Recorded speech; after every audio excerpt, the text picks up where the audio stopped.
are you? Hope you're fine. This is the Shy Yeti Show. 10, 9, 8, 7, 6, 5, 4, 3. Good luck, studio. Oh, it's the Shy Life Podcast. Oh, there's going to be some drama ahead. All I wanted was a pie, and then I hatched out of an egg. Okay, bring the mic over. He's ready to record. I see your mental condition is improving. Is it metaphorical? Is it deep? Is it deep? Boy, he's not all that shy is right. Blimey, Governor, it's the Shy Life Podcast. Hello, Paul. Quack, quack, quack. I do know having done it. Excellent. 94. Oh my goodness.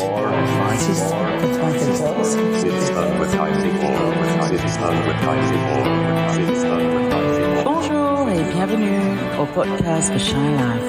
Hello and welcome to yet another episode of the Shy Life Podcast with me, Paul the Shy Yeti. How are you doing? I'm all right. So what's happening this episode? Well, it's a chatterbox. And although we're recording this, I shall let you into a secret. We're recording this in December. This is our New Year chatterbox. There won't be much mention of Christmas. It hasn't happened for us yet. Well, it has in previous years, but we're not going to be discussing it too much unless we really want to. We might be sort of New Year themed. It's always good to start the year with a chatterbox. So let's run the theme music. When we come back, we shall get chatting, and I'll tell you who's here and who is yet to come. That's some Doctor Who reference. You come, yeah. I am the ghost of people yet to come. They're all talking now. Run that theme music. Darling, it's the Shy Life Podcast. Yes, but it's a positive thing, Paul. The High Life, the Shy Life. I'll go anywhere for a potato. Delicious. Hello, Captain. How are you? You quite like a big bang, don't you, Paul? Good gracious. Well, that's a whopper. Go Shy Yeti. Oh, I hope he hasn't found out my secret. Do you think he has? I love the Yeti test. It's my favorite thing. If you thought that was bad, just listen to this. Yeah, I'm strangely drawn to Yeti Uncle John's ankles as well. I could eat my body weight in crisps every day. Has anyone seen my hot sausage? It's all gooey and meaty. Yum, yum, yum, yum, yum. Here comes the grizzly. It's the Shy Life Podcast. I can't wait for it to begin. I like that, yeah. Look, Mommy, I'm famous. Marvellous, Paul. Hi there. Okay, listeners. So, Chatterbox, it's 2024. We're in the future, in the past. And sitting next to me, I have Mr. Nick Goodman. Well, and also Grill at the other side. He's not going to be talking on the podcast. No, I hope he's not, anyway. Yeah. And Happy New Year to all and sundry. Yes, and we also have Lisa and Troby. Hello. Gosh, that was high pitched, wasn't it? And I must be sitting funny. and we have Mr. Martin Holmes, Who won't be doing anything funny, yes. And we have an extra member of the team who I don't know if have you ever been on a full-blown chatterbox, Muffley? I think so. I think I was on one last year. Yeah, and the counselling work, so I'm back for this one. Yeah. I think we've done various things. The check didn't bounce then. That's true. Yeah. You've lost your chatterbox virginity. Indeed. Well, we've done various different bits. I know there was one episode we did when we were locked in a church hall for a party, and that was Troby, Lisa, Muffley, and I. And oh yes, I remember that. Oh, yeah. is that the one where you had the safety pin in your tartan skirt, Andrew? And then you ran straight into the vicar. Yeah. I don't think we had to Evening vicar, and I curtsied. We may have another guest coming, but he hasn't shown up yet, so I won't announce him in case he never shows up. And another guest we were going to have has got a bad cough, so we won't be having him either. So, but I can't name these people. They've been struck from the record. Are they in that book? They're in a book. Yeah. The book you can't mention the names from. Of course, we do expect to hear from Yeti Uncle John and Comity. They want to tell you about their Christmas, so I don't know why they get to talk about their Christmas. Probably because they live in a different world from the rest of us. Power of time travel. Yes. But, anyway, how is everybody? What about the podcasters amongst us? How is Vision on Sound, Martin? It's ticking along. It seems to be running itself, thankfully, so I don't have to do anything. It's fine. It rabbits along. There's a few in the bank, so it's kind of winding down for the year, and I seem to be concentrating on other things and letting it wind down for the year. But I've got a couple of people I'm talking to this very week, which is including yourself, Paul. God knows what we're going to talk about, but we'll think of something. And I'd still like to do one, but I don't know quite what to talk about. I don't really care what people talk about. I mean, ultimately, what I tend to go with is that the television subject, the subject of the programme, if you like, the theme of it, is a starting point. And if you wanted to go off and talk about, I don't know, butterfly collecting for an hour, as long as we started it with some kind of relevant thing that made it about television. I'm the original Mr. Off at a Tangent, so yeah, I'm super down. When do you tend to record? In the week.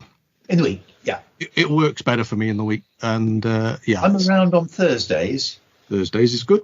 Yep. Well, we'll link diaries at some point, because I really like to do them. Yeah, we'll give it a go. We'll give it a go. Of course, you'll be winding back up by the time this episode comes up. You'll be well, hopefully. I mean, like I say, the problem is I think my energy at the moment is going into the autumn project, and the autumn project is kind of taking a lot of that. So I'm just sort of, and the fact is that all the actual shows now are edited for the rest of the year. So I'm able to sort of set them. I'm still recording a new one, but I'm not doing anything with it. So they're all sort of being parked. So it's kind of, yes, there's behind the scenes, folks. It's not live. Like you ever guessed. No, so it is at the moment. I'm just thinking, whilst that's ticking along nicely, thank you very much. We'll go and do this. I think, is it you? Are you on this week's, Paul? I've even lost track of the show. I'm on. Well, at the time of recording, I'm on tomorrow. Yeah. Yes. That's right. So it does its own thing, and everybody. I don't know whether everybody seems happy or not. I did get a message this week from somebody who'd listened to 6,047 minutes of me this year, which is actually twice as many as I recorded this year. Which is kind of, so they've been keen, but they were very complimentary, so that's nice. I don't often get any feedback at all. So the fact is that they said that you've been my comfort podcast this year. I was quite pleased with that, so there we are. Chapeau to that. I'd agree totally. Yes. Because I'll be off to France for Christmas, I'm going to store up some podcasts, because it's great going to France and everything, but it isn't quite a holiday, so there will be sort of quite a long period of time where I'll be hiding in a room, sort of entertaining myself. That sounds wrong, but yes. So What's a French Christmas like? It isn't as, what a better word, as Victorian or Anglo-Saxon as ours. They sort of, I mean, where we go in the south of France, in Toulon, is, it's the French Riviera, it's sunny and stuff. So you kind of have that, Bondi Beach, Australia, Christmas Day thing a bit going on. I'll probably spend most of my time complaining like Arthur Dent that I can't get a decent cup of tea. Yeah. But no, there's a different vibe to it. And like Christmas Day, we tend to have beef en croûte. Obviously, when I called it beef Wellington, it wasn't too popular. But the food is different. Napoleon.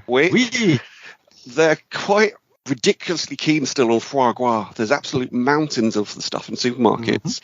And I was talking last year, I think, to what's his name, the looks unfamiliar guy, because he was after the old what is it? You're really spoiling us chocolates. Tim Withington. He was about the Ferrero Rocher, because we just get the gold. We just have gold balls, as it were, in this country. But in France, you get like a complete. That's it. You get a complete range of Ferrero Rocher. So I procured some for him, and he was very pleased. The white ones, the black ones. It's a mixture. I'll try and post something later. But I've bought some from Amazon, but it's more than just the famous ones. Okay, I'll be taking orders then after this, Paul. Don't worry. Do you have to declare either Ferrero Rocher or podcast at customs? No. It's a diplomatic immunity. Yeah, the ambassador says so. Absolutely. And Muffley, what can you tell us about your musicalness? That's dreadful. I had 2 hours sleep last night, so. Oh, really? We party hard, don't we, Paul? No, we don't. Yes. A bad ankle. Horlicks. Very briefly, I've sent you something today, and music for me is, I, for want of a better word, and this is why I'm always grateful to you folks and love. I'm kind of like the Edith Sitwell of the podcasting world, as that sort of I enjoy listening and hearing and seeing people's, things they do. I kind of gave up on music properly when I was about 30 because, I had to try and keep my job basically. So these days I just tinker about, and it's, to be honest, it's just a form of therapy really. And then Paul sort of likes me sending him bits and stuff. So yeah, what's weird is that I've got my old band back together after like 25 years, but I live here in the UK. The drummer, ironically, he lives in France. He's married to a Frenchie too. And the singing guitarist is in Australia, but obviously through the wonders of technology, we can collaborate. Or no, I say collaborate, we just procrastinate online. That's and bicker, like sort of, age-old arguments come into play, like you're playing too fast and all this stuff. So yeah, I just sort of tinker about. At the moment, in all seriousness, work is full on. I know, Nick, you work for the NHS. I don't know how things have been for you of late. Well, we've got a decent base now. For 13 years I've been in the central booking. We've been all over the place, and we've grown and we've grown and we've grown. There's about 50 plus of us now, and they've stuck us in what was a centre for I don't know what you can correctly call them now, sort of people with special needs, and they've converted it to our needs. It's great. We've got decent facilities at long last. But yeah, the big irony of my life is I spend all my working days nagging and moaning at consultants to use modern methods, and then I go home and watch TV that's 40 or 50 years old. I live 2 different values in my life. I will admit it. It's pretty full on. The strikes, thank God, have finished. They said that, I don't know if they resolved it, but it was wrecking. You book the clinics, they'd all go off and strike. You'd have to undo everything you've done. I've had to move my day off because somebody's left. But no, it's all right. But I want to move on to. I want to be a data analyst. That's what I do. Yeah. That's where I want to move to within the hospital. But I'm fed up with the phone. I can't concentrate. It's stupid things that that's sort of could you put me through to that? I want to concentrate, get into this, and I've got to the point. And maybe it's because I've reached the age where I can't really concentrate as well as I used to. But I want something away from that wretched phone. But no, it's still worthwhile. In February, I chalk up 25 years with the old NHS, which. Hide bad. Very nice. Muffley, you just, as well as sending me a new tune, which I haven't had time to hear yet, you sent me some stings as well. So I don't know Sting knows. Have you got some cream for that as well?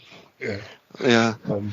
I think it was because I was in a 70s mode, and I think I was watching just like old episodes of How Have You, and how they used to use stings as just a way of sort of bridging things. I know you sort of use bits and pieces already, but and it's always nice to do something different. I did make a new sting out of 2 of your stings. I joined one of your stings to another sting. Reading stings. I have this mental picture of Sting walking on instead of How, going, what was your number in between? Bloody hell, something tantric with Bunty James. Yes, exactly. Oh dear. Yeah. Jack Hargreaves tries to get him in a bottle. How do you have sex for a fortnight? How'd you get a sting in a bottle? You get your He was in one of the seasons of Only Murders in the Building, though. What, Jack Hargreaves? No, Sting. Oh. And Troby and Lisa, how it is around the archives? I think we're resting on our laurels for December, aren't we? Yes. Yeah, I think that's true. We pretty much, we're not going to do a Christmas special. I think we've done enough Christmas specials, to be honest. Let's build that catalogue. So December is a month off, and we are thinking about 2024 already. Yeah. We have most of the next edition assembled. As always, it's us holding it up to do the work. So thank you for everyone that's done bits for that. And we're thinking about more in conversations as well. We've got a few people that we've been talking to. So we just have to synchronise diaries and things like that. So they're always very enjoyable. I think they've worked because I have to thank Martin for coming up with the format in the first place. Yeah. It was really Martin that pushed it through in when lockdown started. Oh, that. And you remember that. But we've revived it this year because frankly they're just a bit easier to do. Yeah. You just knock them off in an hour and a half and edit them the next day and out they come. So that's been a bit of a godsend, really. So yes, so there will be more in that vein in 2024. Hooray! All right, Russell T Davis. Hooray! And I know what you mean about Christmas specials. Charlotte Podcast had plenty of specials in December, but none of them were that Christmassy. Well, there was the odd mention of a present here, and we can only do so much. Last year we did we had Yudgeness rather than Christmas. We had it was a special day for Yeti Uncle John, but he didn't realise that it was going to be a day that was a day where it wasn't celebrating him. It was a day when he did everything for us, which didn't excite him as much when it actually happened. But actually, I know Mr. T, you have some facts, I think, for us. We'll come back to those any minute now. I think you'll notice that each of you has a present that I got sent to you. The post delivered them. They're actually meant to arrive for 2022, but they've got here now in time for 2024. So they've only taken a little while. But we'll be opening presents. I've got a present as well. I don't know who sent me that, and I should be opening that as well. Yes, we'll be doing more of a that. secret Yeti rather than a secret Santa. Yes, we'll open them in the next 20 minutes or so because Mr. Nick has to go somewhere. They're going to put me in a machine that makes loud noises. Yes. A bus. I guess also talking about buses, we do have apologies from Mr. Warren, who's busy working. Buses. He would have liked to have been here, but get that bus out. I hate you, Butler. The time of recording, we've got some new Doctor Who tonight, so that's why we're recording. Indeed. We're recording this afternoon because we've got some actual TV to watch. I hope they can let me out of my machine before and get the bus home in time for Who. Yeah, but well, before we go on to facts, before we go on to presents, I guess they're New Year's presents, or belated Christmas presents. Well, they're very belated, seeing as I sent them about 12 months ago. But we have Yeti Uncle John and Cromitty here. Who they want to tell you a bit about, a little bit of their Christmas. So, guys, how did it go? Well, Christmas with Yeti Uncle John is always good fun. I think so too. Yes, very good fun. Yes. Well, you witnessed some of it, didn't you, Paul? I did. I was doing. I was kind of distracted because there was actually again new Doctor Who on Christmas Day. This hasn't happened yet, but anyway. But anyway, we've had our Christmas. I know you have, Cromitty. And how was it? It was marvelous. Yes, at the Magpie Hut. Yes, obviously. I made the mistake of dressing as a Christmas pudding. Well, it looked good. You looked good. Well, thank you very much. Yes. But the magpies, that was the issue. Yes. Apparently they don't like Christmas pudding. They got quite angry with it. With me. Attacked me and did things to me that, they shouldn't do. Yes, that sounds worse than it was, although it was quite bad. Yes, well, let's just say we couldn't eat the Christmas pudding afterwards. Yes. Well, it took a while to to sort of put plasters and bandages over all of the bits of you that had got pecked. Yes, he did. Ooh. Yeti Uncle John, don't be upset. So anyway, guys, does sound very traumatic. Do you see anybody else? I know the rest of the regulars were doing their own thing. Well, no, we did invite Tallulah and Martin and the other Martin, and real one. Yeah, I know. Yeah, not you, Martin. No. The Martin, the other Martin, that sniffs. The likeable one. Yeah, I get it. Yes. And Reginald. And, everyone was quite... Well, obviously, lots of things have been going on. And, of course, that thing had happened. Yes. A time of recording Ick had just been brought back from the other dimension. Yes. That might be it won't be a spoiler, but it might be a spoiler to some of the people who are part of this call at this moment. It's very confusing. Yes, but I think I should go and make a coffee for you. I want to see you open the presents and things. So yes, I think that's a good idea, and I think perhaps it's time for Mr. T to tell us some of his facts. And is there anything else you wanted to say other than you being pecked violently by your magpie because you dressed as a Christmas pudding? No, I think that's quite enough. You've sort of taken the edge off the whole thing. It's less Christmassy than I remembered. It sounds like a bad episode of Doomwatch, but never mind. So, Mr. T. Well, before we go, can I ask Yeti Uncle John, when dressing as a Christmas pudding, did he have a sprig of holly stuffed in him anywhere, inserted? Well, and did he also have a silver sixpence inside him? Oh, well, the silver sixpence dates back to the late 1990s. It never came out. The sprig of holly. Well, no, I had a sprig of mistletoe. Yes, you did, Yeti Uncle John. I wasn't falling for it. So that, yes, I think that might be your answer there, Mr. T. Okay. Right. Right. Do you want a December fact? Yes, please. Oh, I have in my hand. Steady. Steady now. That's why I've not done this on video. I have in my hand the Southampton Book of Days by Mary L. South, which is a day-by-day trip through the archives, you see, because we're around the archives. Mm-hmm. But this is the written archives of Southampton, you see, which is a big city around these parts. Yes. Not that I've been there for a while. No. But we picked this up at the Titanic Museum. We did, yes. When we took Warren. Yeah. And made him stand by the word Titanic. Yeah. Except when I photographed it, it just seemed to say tit by his head. It did, yes. Oh.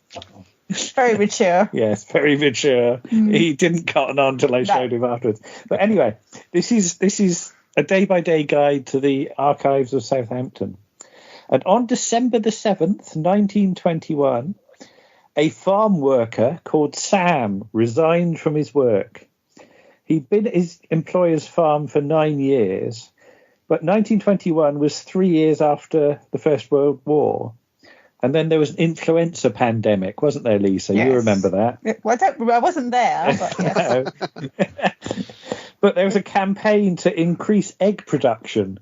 Mm-hmm. So you had to lay more eggs for Britain, basically. Well, the chickens did. Well, yeah, not people. But, so Sam's employer switched to poultry farming and wished to keep track of the best breeds for egg production. So he wanted Sam to write on every egg in indelible pencil the date it was laid and the breed of hen that had produced it. This was too much for Sam, who resigned, saying, "I've done every kind of rotten job on this farm for 9 years, but I'm blowed if I'd rather not starve than go on being secretary to your damned hens." There you go. Couldn't go on the little lions, you see. Yeah, I guess that job wasn't all it was cracked up to be. Sorry. So that makes me think of that episode of The Avengers where John Cleese has got the clown's eggs. Yes. All right, yeah. Yes. Yeah. He's got a load of eggs with clowns' faces Yes, on. because every clown has an egg, doesn't it? Yeah, every clown has to be on an egg. Yeah. Or some such. Which is weird, but yeah. But this was putting every hen on an egg. Yes. There's an episode of the comedy show Portlandia where there's a restaurant that allows you to meet your food, and sort of your dinner comes with a CV, and if you want to, you can go back to the farm and meet the farmers who made your food, and meet the cow that your steak came from, or not, as the case may be. But do you have something else for us, Mr. T? I do. Is that a song? Yeah, just find it. Don't sing. Also in 1921. Yeah. In 1921 again, on December the 13th, so the Southern Daily Echo reported a new labour-saving device, which had been demonstrated, which consisted of an alarm clock, a kettle, and an electric lamp. Basically, it was a very early form of Teasmade. Mm-hmm. So you set the clock, the alarm goes off, the mechanism switches on, and the gas ring is lit underneath the kettle automatically. When it boils, the gas is turned off, the light turns on, and a bell was rung. So this is 1921. The inventor claimed to have been using it for over 20 years, except that it ran off of coal gas. And coal gas was very toxic if you breathed it in, and also very explosive. So Harry managed to survive 20 years using this thing without blowing himself up or asphyxiating himself. I do not know. But I was just thinking, you'd see Teasmades on like Sale of the Century, wouldn't you? Yeah, or Generation Game. Has anybody actually seen a Teasmade here in real life? No. Never. No. My mum had one. She used to use one. Oh, did you have one? My mother had one. Yes. Did it work well? Was it recommended? It woke her up for a long time. Yes. my parents didn't drink tea, so that would have been. Also, my dad probably would have seen it as rather an experiment. Absolutely. But I was trying to think where we put one. If we had a Teasmade, we don't have room to put one. Because there's a shelf above our bed, but that's for Martha to walk over. Yes, and to be told to get down. Yeah. Before she knocks something down. Insight into people's lives. There, we've been taken into your bedroom. Oh, through the keyhole. Well, we've got a load of crap. Well, not really crap, is it? We've got items on the top shelf. Yeah, alarm clock and stuff. Yeah. We got that. Have you seen? I don't know what the account name is, but there's a guy on Instagram who does all these sort of inventions that do the sort of chain reactions that you do this and it makes this happen, and it's all just it's like those crazy machines that just to get a piece of toast or something. Will Flunn. Well, it's like that, but somebody now that's young. And I'll try and find out the account name. They're very interesting. Could be Will Flunn's son. Yeah. As Nick's going to have that time with the Great Egg Race as well. Oh, yeah. Where they had to do the Great Egg Race. Oh, yes. They had to do that on the Great Egg Race once to make tea. And they produced something that was vaguely warm and vaguely almost, but not entirely unlike tea, as Arthur Dent would say. Yeah. Indeed. A bit like French tea, then. Yes. We're going to get. Oh, no, we're not. We're going to let Nick open his present in a moment because he'll have to go soon. But before we do that, the one thing we haven't done is a roundup of the state of the world as far as members of this edition of Chatterbox. How are your cats? The people who have cats. We need an update on cats. So Monroe. How is Monroe? Monroe is fine. He's actually just ventured out into the garden. He's been asleep most of the day, but we've actually got some sun here in Leeds, so he's ventured out. So no doubt he'll be meowing to come back in. But he's fine. Did you have snow last week at some point or not? It's been more ice. There's been a bit of snow, but it's been just more icy than anything. So that's been sort of fun and games. Yeah, I had to change train all the way down to my parents. Had to change trains at Basingstoke because of their just train incompetence, and I got let out of the part of the platform which I didn't even realise there was ice about, and luckily there was grit on the platform. But I was kind of taken aback that when I got off the train, it was very briefly like an ice rink just where I was having to get off. Otherwise, I've not seen any snow or ice. But we had a few flakes on Thursday. But nothing to write home about. We had flakes too, didn't we? We did. We had flakes that didn't do anything. Yeah. Oh, here's Martha. Martha's just come past. Yes. Martha's walking past, and Martha, you going to speak? No. No, not Martha performing a celebrity today. cat now? Martha and Rose are good. Are they celebrity cats now? Are they? Was she's loud? All podcasts. No. Did they make it into Paul Maher's book or? No, I didn't. I didn't send photographs. So I wished I had now when I saw the lovely pictures he did, but no. It's one of those things you think. There, you see. No, you had to submit your cats. Submit them for approval. I never got round. I think he just picked up all of them mostly. Right. Okay. So, yeah, I didn't get around to it. So she's just got a little meow. Dealey had to go to the vet this week for a checkup, and was it a CAT scan? Oh, sorry. 3 strikes. You're on a roll today. I know, yeah. Oh, sorry. Well, going for a CT scan. That was that's what I thought. Appreciation Society newsletter. Yeah. That's was it? I've received it. Is that the missing bowels round, a CT scan?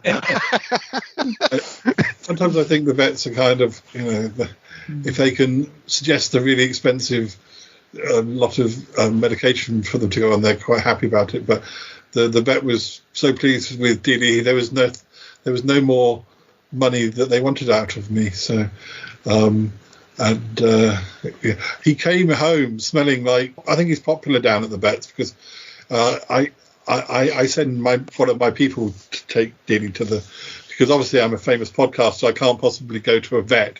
You have staff. Yeah, staff. So I sent my staff to take Dealey to the vet, and I think he's, considering he's 19 now, I think he is probably quite popular down there because he came back smelling like something from a perfume shop. I think I can only imagine that all of the vets and assistants have been cuddling him because he smelled quite nice actually. He's old enough to join the Vietnam War now, isn't he? No, 19. He'd have to go back in time, but yes, can be arranged. But Nick, we need you to open your present.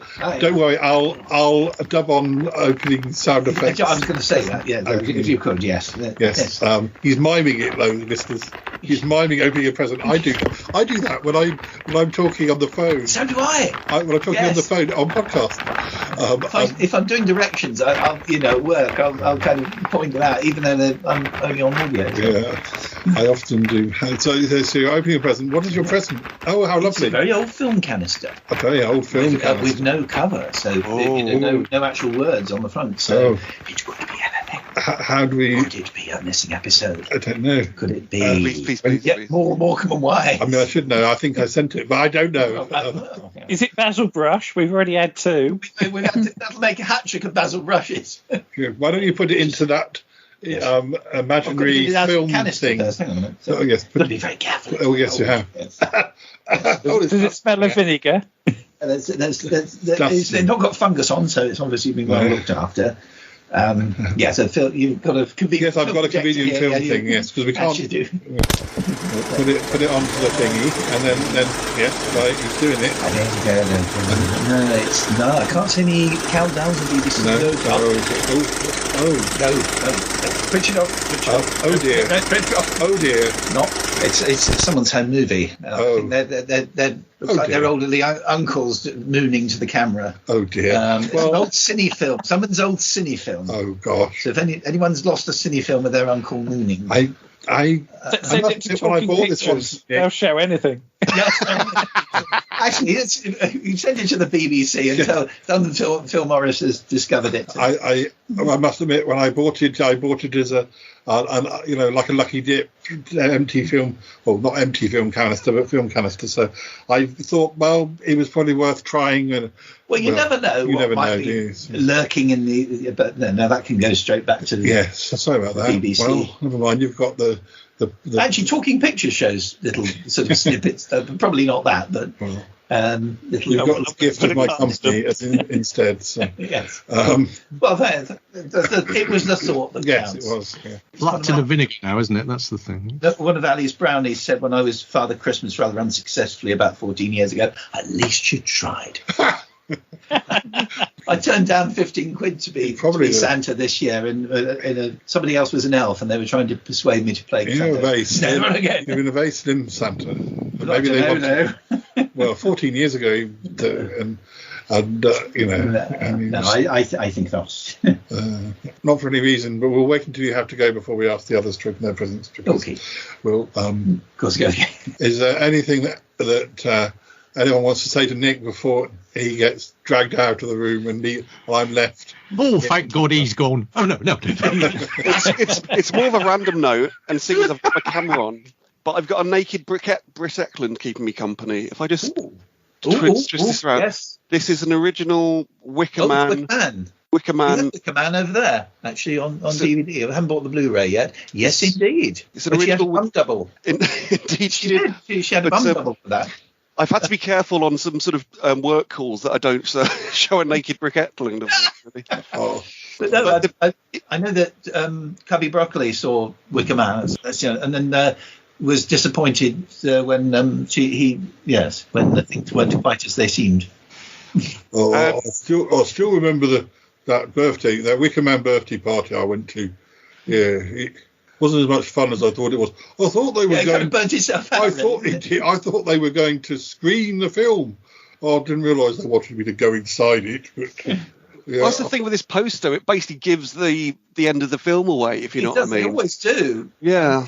I haven't bought the Blu-ray yet, but I do intend to get it. I've got one. Does Edward Woodward come on at the end and say, "So who done it then?" I've got one. I've got an early DVD release which purports to have a little tiny bit of the film in. I wonder if it's one of the bits of the film that got buried under the motorway. It's probably just an extra saying, "Oh, Mum." Yeah.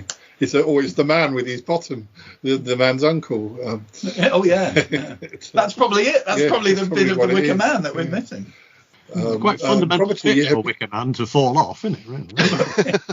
I mean, you kind of think Edward could have escaped through that. Maybe that's why when they make the sequel. Yeah, that's how he got away. Folks. Let's all work together again soon. And, okay, bye-bye. Bye. Be good. Be good. And a Merry Christmas to all of you at home. Enjoy Noel.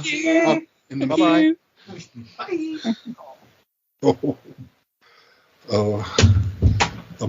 So, Paul, did you manage to get the bug on him? The audio, the secret microphone. Oh, there he is. Paul's appeared. I've got the secret microphone on Nick. I don't think we want to hear what's going on that machine. Paul, you're all backlit as though you're some angelic angel. Well, I am. An angelic angel, yeah. Or you're going to... It's a demonic angel. Hello, my children. Or you're going to do the preamble to the David Lynch Dune film.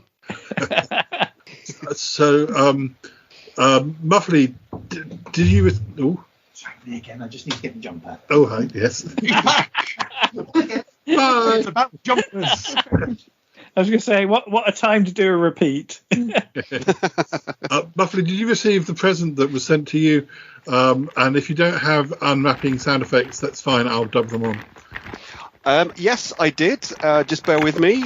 It's quite a large box. I'm just dragging it over. You don't knife scrimp on the Charlotte podcast. Knife. Hold on. Knife. Have I got a... No, that's a stapler. That's something in my top drawer what I won't talk about. Hold on. Right, now I think... Right. All right. And now in the box there's a bag. And let's have a look. Oh, Paul, you shouldn't have. That's lovely. Gritting salt. You've read my mind. You've read my mind, because when I went out at 7 a.m. this morning to get some milk, I nearly did a Frank Spencer on the driveway. Oh. And yeah, whoopsie. Yeah, the cat did as well. Yeah, so that is so thoughtful. Yeah.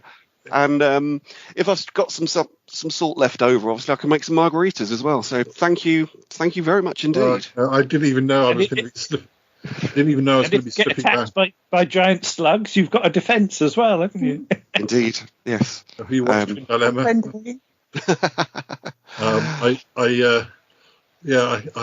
didn't even know I was going to be slipping around on Basingstoke Station when I ordered you that present. But no, it's very thoughtful. Just a very quick Who thing. I think I've mentioned this to you, Paul, but because of Angelique coming from France and stuff, she's not really acquainted at all with classic Who. And Doctor Who, David Tennant is her Doctor Who, so she's like, oh yeah, I'm looking forward to this tonight. So yeah, I've not sort of tried to sort of sit her down and make her watch all of the war games or anything yet, but give it time. Yeah. Martin, I don't think you've been warned about this, but ominous. Have you received the present that I sent you? Would you like to open the present? We live out in the wilds, Paul. The postie's not been yet. Oh, dear. Well, that'll have to happen another time then. It is quite large. You won't miss it. No, I hope there's room for it in your garden. Gosh, you know, once upon a time, I won a competition. I know this is going to sound completely irrelevant, but I wrote a poem online for Yorkshire tea, and I won a supply of Yorkshire tea. And I got home from work and I opened the back door, and I couldn't get through the back door because there was two massive boxes right in front of the door of tea bags. We had a lot of tea. A lot of it went to charity. A lot of it went to other households that we know. But basically, we were drinking free tea for about 2 years. Have you seen this thing about Philip Hinchcliffe tea recently? In the last few days, do you know about Philip Hinchcliffe tea? Lisa, explain. Right. So, I can't remember who it is now. Somebody's done a Kickstarter for a book about the Hinchcliffe era, and there are various levels of reward. I went for the lowest one because I wasn't going to pay £100 to get a book about the Hinchcliffe era.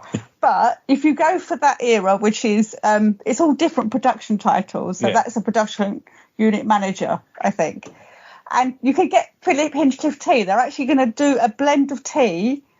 Because he's from Yorkshire, apparently, and likes tea. Yeah. So I'm going to do Philip Hinchcliffe tea. For £100. If I was paying £100, I would want Philip Hinchcliffe round my house in a frilly maid's outfit making me tea. Insert doorbell sound effect. Philip, come in. Oh, hello, Philip. Hello, it's me. Hello, it's me, Philip. I'm here with your tea. Here's my assistant, other Philip Hinchcliffe. What are you making me do, Yeti, Uncle John? It's Philip Handkerchief. They don't listen to him quality. He's just being ridiculous. That wasn't even a Yorkshire accent.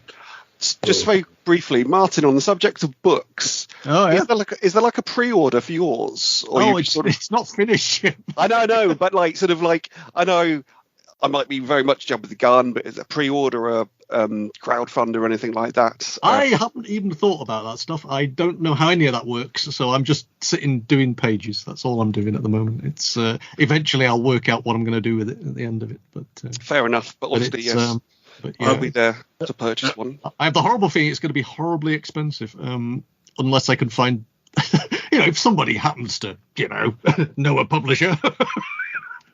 And could recommend it, but no, it's coming together. It's just it's as a project. I suspect it's about 6 months away, really. Okay. In real terms, maybe 3 months. I've been on it now for 2 months, 2.5 months, I suppose, and it's at the moment there are about 120. Not finished. No pages are finished. This is what I keep trying to remind myself, because there's little bits of detail you have to do like I haven't decided the page number order or anything like that. So you've got to number all the pages and you've got to put them in the right order. And there's other little tinkering bits I want to do. But generally speaking, it's about, I would say, 2/3 finished. But I don't think it's going to be finished for Christmas. I think it's going to be sometime in the new year. But I'm hoping. It's a weird thing because you kind of think there's literally no interest in this thing, and that's it's a very, very, very niche thing. I mean, Dave Brunt has been sort of very complimentary and very sure, yeah. And David Brunt has real book contracts, you know. I keep thinking, David, can you have a word with your publisher? But I can't really imagine that this thing. If I suspect 20 copies will be more than it that go, and unfortunately the format I've chosen at the moment, I'm hoping to go hardback, and I'm hoping, let me backtrack a bit here. When I decided I was going to do this, I wanted to collect together all the stuff I've done for that particular subject over 3 or 4 years, and I wanted to do something with it, and my theory is it's going to be a lovely hardback book.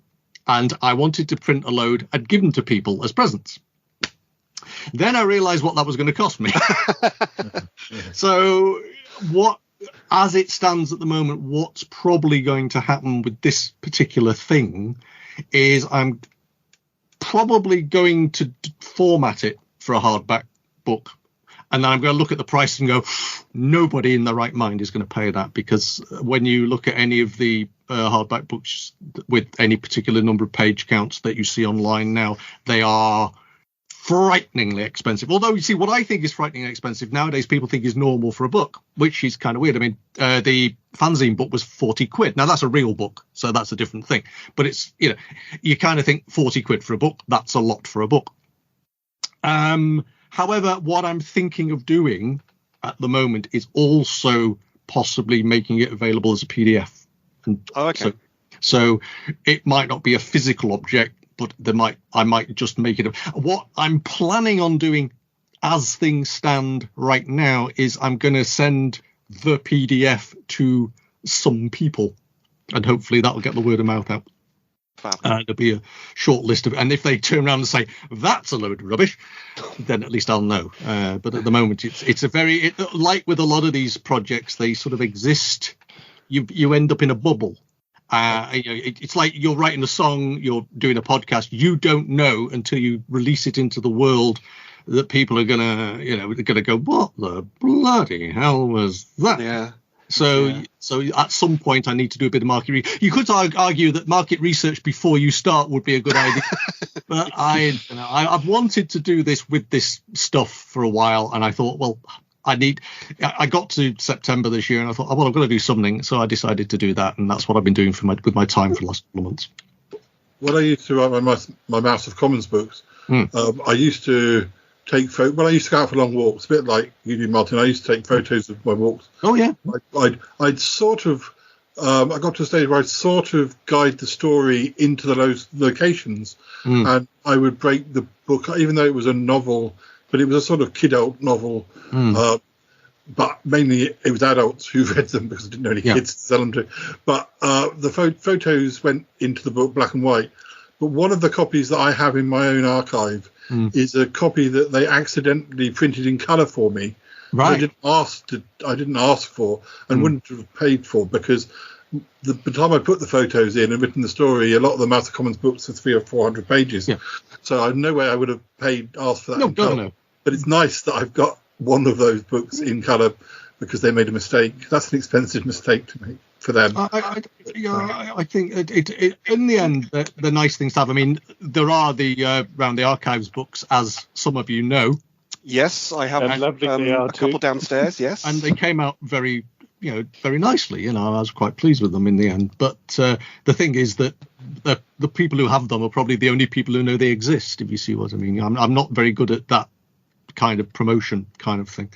And of course, it's me. And let's be honest, it's me. There is a fair chance that the entire thing will just grind to a halt and never see the light of day. So I am aware of my shortcomings and my lack of faith in things I do. So I don't like to promise things until they happen, if you see what I mean. Sure. Just going back to what I said, this might sort of give you a bit of a smile, but in terms of as in my 20s when I was like full on doing music in London, rehearsing twice a week, performing once a fortnight and stuff, and I got to that ground to halt. Oh dear, this is just not gonna. When it got to the stage that my then girlfriend would only come if I took her out for dinner. So any money I might have made from a gig, which was rare in itself, was spent bribing my girlfriend. And that's the point I thought, I think I'm going to stop doing this now. Yeah. Well, it's just difficult. I say this about, I know that we are a circle of people who do this, but I do occasionally feel very defeated by the podcasts. And it's not the podcasts themselves. I think the quality of the product is good. No, it's superb. It's just absolutely superb. The lack of general feedback you get, astonishing. That's why I say that email I got or text I got this week was just astonishing to me, because it was probably about the first time I've actually had any actual feedback in about 12 months. And there are days when you think, why am I still doing this? And I unfortunately, because I don't know about the real world anymore, I'm so far out of the workplace now. I don't know how stuff works. So people manage to get things done and know people and have things and you just do your thing and it kind of appears and disappears. And I absolutely loved this week I've been waking up and doing little comic strips. You do them and you don't know whether they'll get any feedback or not, but I just enjoy doing them. And that, in the end, any creative project, no matter what it is, the reality of it is you do it for itself, and anything else is a bonus. And that's what you've got to remind yourself. If I was doing this for the money, I wouldn't be doing this. But I think might have said before, but I love them to bits, obviously. But I just think, God, why isn't it a wider audience? I mean, I can always imagine it being on like Radio 4 on a Wednesday morning. It's like now over to Vision or something. What I need. I think sometimes what you need is actually someone to wave it under the nose of somebody who can actually make that happen. And I don't think that happens with any of us, really. I think we just need to persuade Melvin Bragg to retire, and then you can take that slot. I don't think so. But the other thing I always point out about podcasting, Paul's very good at this. Paul lets things run the way they are. I edit them like crazy. So all the idiocy is all the suddenly getting to a different idea in the middle of the sentence and then going, oh, look, and talking about that for 10 minutes. I edit me out of my show and let the other person talk. And once I'm out of the way, the show sounds a lot better. And that is a fascinating thing. Well, I'm waiting for Melvin Bragg to retire.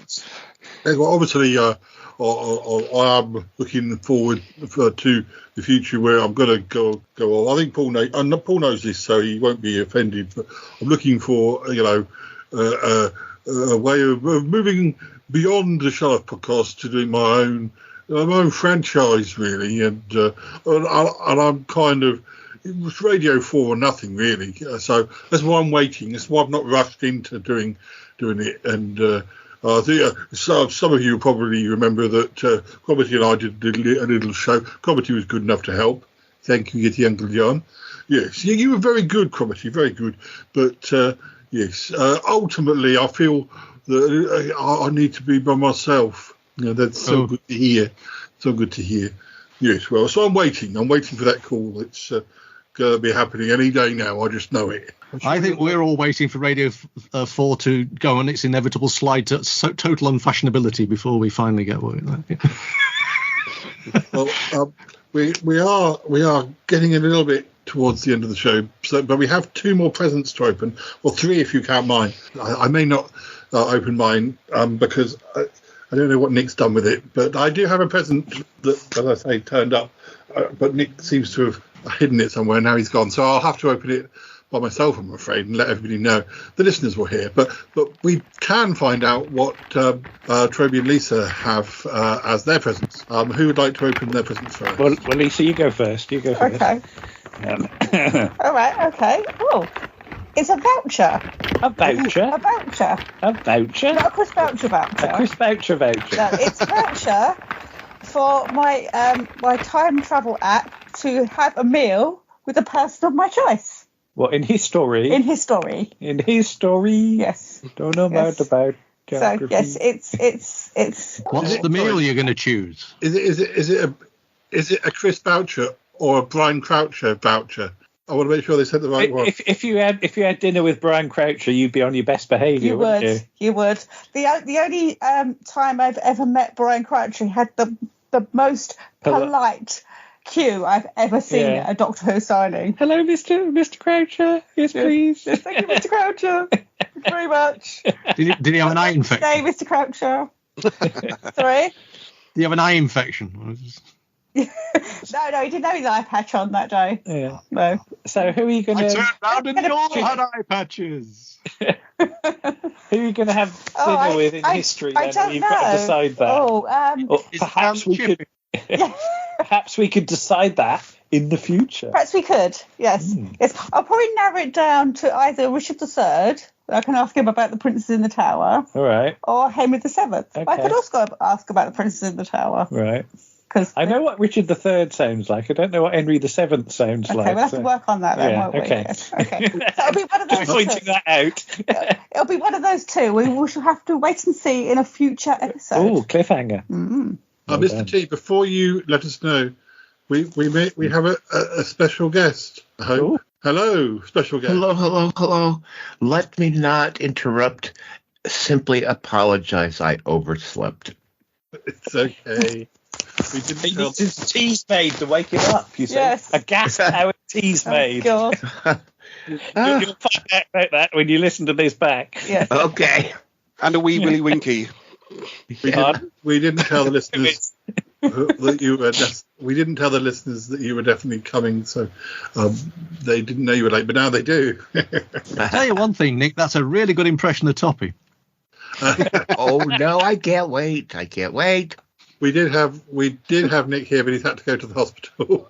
That's not as bad as it sounds. Gosh, what did we do to him? I had a disagreement with him. He wasn't funny enough. Whilst we were recording, and I gave him a big whack around the chops. But I should blame Yeti Uncle John. Yeti Uncle John gave him a big whack around the chops. Yes, absolutely. Yeah. Anyway, he'll be back soon. What we are doing, Poppy, is, and I think that you have. We'll come to you after we finish with Mr. T. But I think you were given a present that I sent you. So we'll talk about your present after Mr. T has revealed what his present is. Okay. Well, let me. It's quite flat, whatever it is. So it doesn't. It doesn't rattle. No. It doesn't. So it's not a DVD. No. It's not heavy enough for a book. It's quite flexible. Look, it flexes. Okay. See that? Yep. He's doing the actions. Right, I'm doing flexing actions. Right, let me rip the paper off. Let me rip the paper off with my teeth because I've got new bionic teeth. It's a pair of Y fronts. Say, it's a pair of underpants. Yes. It's a pair of, what does this label say? Cress underpants. What? Is this some sort of Yeti Uncle John invention? It says they're Cress, self-seeding Cress underpants. And there's a little knob on the side that you have to turn. So let me turn the little knob on the side. At least it wasn't inside. Well, yeah. And a spray of cress seeds has come out and dotted themselves on the surface of the underpants.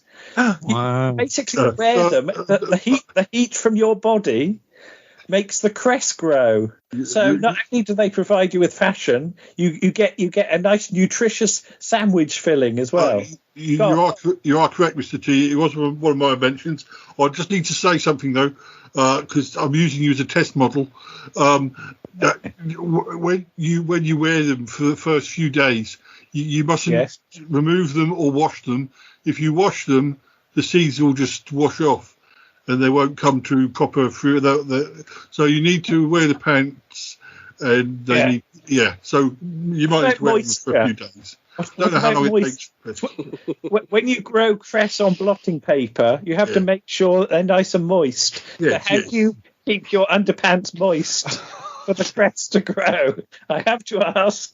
Roughly, you're right there. Just wait till you're my age, mate.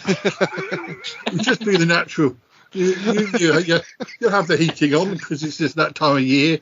You'll get a natural, whilst you're doing the hoovering, you'll get a natural. You'll work up a natural sweat. How large will the cress grow? Will they start coming out the top, or what time of year it is? It's really dependent on what you like. You just cut them when they get to the length that you require. Okay, Lisa, have you got any scissors will you give me a trim one day? Or no, you can give me. Have I got to do it myself in the privacy of my own home? Yeah, mine's in my time. I really have. I hope that this is a present. Thank you. I hope this present pleases you, Mr. T. Yeti Uncle John did sort of talk me into sending it. So, closely, you'll find that they're J fronts. I will be careful not to apply mustard to them, at least when I'm wearing them, because that could lead to problems. That could be painful, yes. Yes. Yeah. No. Yes. Thank you. Thank you so much. You need to keep a diary of event diary so that, as I say, you're my test subject. So, I'm not wearing those pants. They're not cool enough for me. I only wear cool pants. I'll put them on at the nearest opportunity then. Yes. Right. What was the worst letter, by the way? What would be the worst letter to have at the front? I mean, you've got Y fronts, but I mean, what would be the worst letter of the alphabet to have at the front of your pant? Would it be the O front? O front, yes. Well, the Q front could be confusing. Yeah, that's true. What's that little bit that's sticking out? Never mind. Mr. Toppy, thank you, Mr. T. Toppy, how are you doing? I'm good. How about you guys? Oh, yes, we're surviving. Yes. We're in the cold snap, aren't we? We're cold. We're cold in the UK. Yeah, I think it's got cold in America as well. So. Okay, well, our cold must have gone over the big pond, arrived on your island, because we're now in a warm snap. Right. Exactly what happened. Where we've just been because we were saying that this although we're recording when we are, this isn't a Christmas episode. Although these are New Year presents that we've been talking about, and this is going to be a chatterbox for the beginning of 2024. So we're already in the new year. We're ahead of ourselves. So we've got wonderful. I'm sure we have wonderful New Year's resolutions. Maybe, but Toppy, how's the smellcast? How are the Pickle Hollow residents? Oh, they're fine. All of them are in the last episode because we had Thanksgiving dinner together. And it was nothing but complaints. And, I did the turkey. It was too dry. Aunt Tappy let me know. It actually was very dry. And Sassy didn't like anything. And Cricket made ambrosia salad. I don't know if you've heard of that over there. It's an American special salad invented in the 1950s, maybe earlier, but not by much. And it has marshmallows in it. Fruit, marshmallows, and Cool Whip, and maybe some coconut. So it's special. And I believe that you were recording a new episode of Matinee Minutia last night. Did that go all right? Oh, it went fine. We did Who's the Boss, an American television series sitcom, and one of our more smarter ones. By the way, I found out last night that you guys got a version of it under a different title. Doggone now if I can remember what it is. You guys know what it is? The Upper Hand. Yes, The Upper Hand. Right. With one of the many McGann brothers. All right. Well, and Hannah Blackman. McGann brothers. And Hannah Blackman from the Avengers. Yes. Well, I didn't know that happened, and apparently I'm told that they almost used word for word entire scripts. So if you were to see one particular episode of the American version and see the British version, they're apparently almost exactly the same. Have we got it in the house, Lisa? We do have it in the house. Yeah, yes. Okay. It's in the house over there. All right. In the pile. Yeah. Yeah. Well, ours had Tony Danza, and he's never had any experience in acting until he was on a Taxi, but he's a natural, and they fortunately had, I thought, very smart scriptwriters, because it's not just a stupid sitcom, which is my complaint about many sitcoms, is they're just stupid. But this had a heart, and it was pretty good. Well, you've been comparing American and British version of a show, haven't you, Lisa? I have. I don't know if it'll be out when this comes out. I don't know whether you're allowed to say yet, but no. Yes, no. you've been comparing and contrasting scripts, haven't you? So yes. Yeah, it's interesting to see how things change. Yeah. And sometimes it's almost word for word, apart from the kind of some of the details need to be different. Yeah. So you are the best thing about that show. Just let you know. Okay. I bought the book, by the way. The book you said you've got. Oh, yes. I have a copy. I'm looking at it now. So. Oh, yes. Oh, that's what it was. It was left on the doorstep yesterday. Yeah. Yes, right. I nearly tripped over it.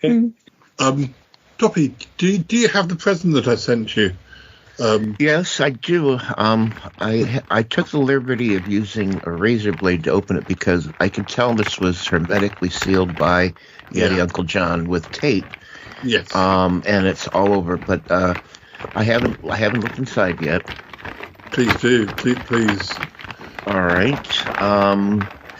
Well, there's a packet. And let me see if I can open it up here. And there we go. Oh. Well, this also seems to be about seeds. Oh. Hey, Uncle John, are you cloning? Are you cloning seeds? Are you doing strange things? Well, it's all scientific. I can't say too much, but you're welcome to discuss what you find in your package. All right. Just says it's just add water. I apparently don't even have to plant them. I got coffee right here. I'll just sprinkle a little coffee on it. Let's see here. Oh, something's happening. Oh, yeah. Oh my. Oh, it's growing. Oh my God. It's all. Oh my God. It's a little bush. No, it's not a bush. It's actually an actual tree, and things are sprouting off the end of it. Oh, it's a popcorn tree. Yes. Yeah. Great. Yes. My chickens are gonna love it. Oh my God. This is astonishing. Never seen anything like that. How did you make it grow so fast? I just can't believe it. Well, I did have a little help from Property. Yes, I will admit that this was a joint project between us, and I did think that, a popcorn tree is something that many people would like. Also, you'll find we couldn't quite get it to work so that you'd get sweet and salty at the same time, but you'll find that as the year goes on, in the spring and summer you get sweet, and in the autumn and winter you get salty. So that's just the way it is at the moment. I'm sure you knew this, and it's why I was the intended recipient, but my chickens are going to love it. Yeah. They're just going to love it. They'll be harvesting it all the time. We're also hoping to work on a tree that is peanut butter related. So now we're talking. Yes. Let me just add to that, crunchy if you could. Or smooth. Yeah, crunchy or smooth. Also, graft one branch that just produces jelly. Not berries. I want jelly. Automatic jelly. I think we can do that, can't we, Comedy? But seeing as I do everything, you just take all the credit. Yes, I'm sure you can. Oh dear. Attitude. He's got attitude. Yes, I have. But I'm glad you like it, Toppy. I like it very much. Thank you. Well, this may surpass your cheese computer. Your cheese computer. Well, you know, I think it's got more potential. Because who needs computers? I mean, do we even use computers in this day and age?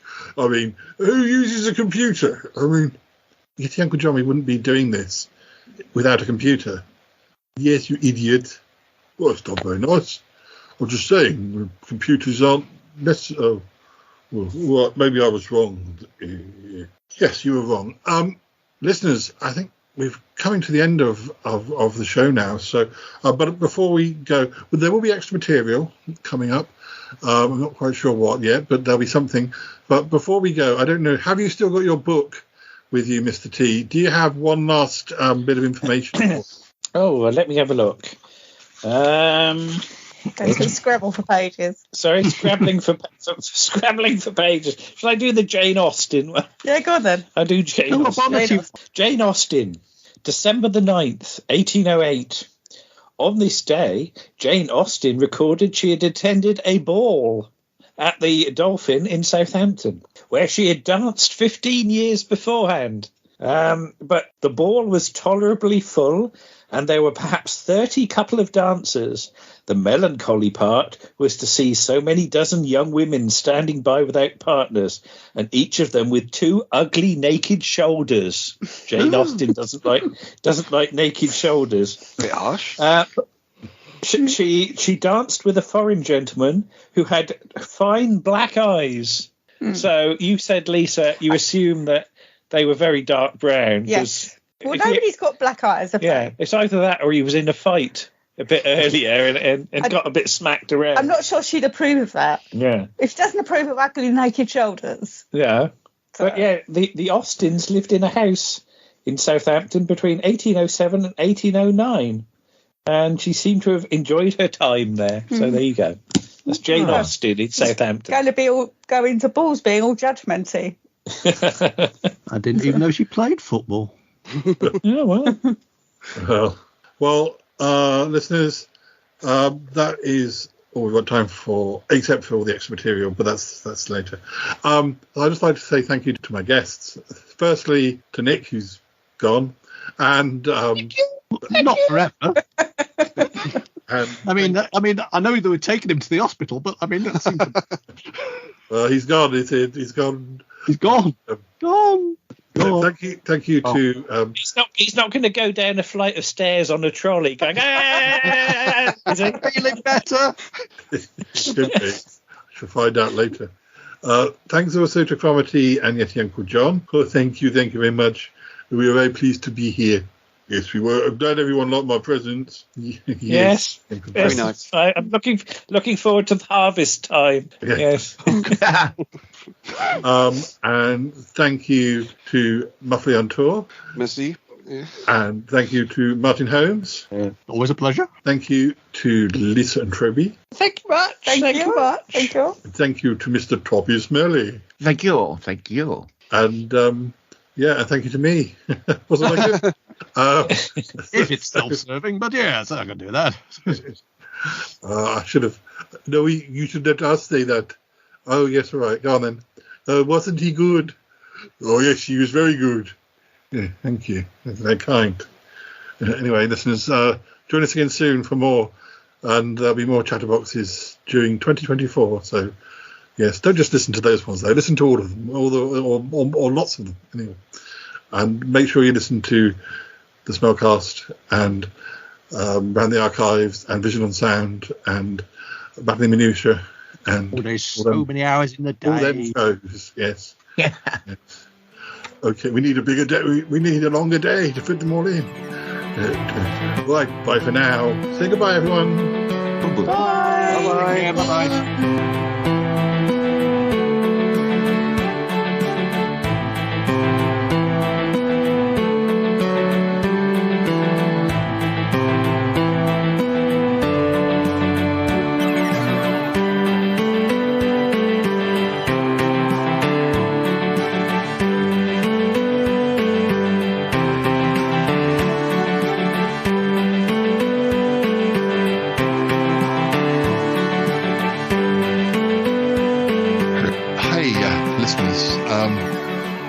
Everybody else is gone now, So I promised you I would open this present. Everybody had a present this episode. Yeah, and I had a present. The only thing is I'm not sure who sent the present. But I mean, as you know, Gianluca was sending presents before Christmas, but I don't think this one is from him. I don't think so. I mean, I didn't buy myself the present.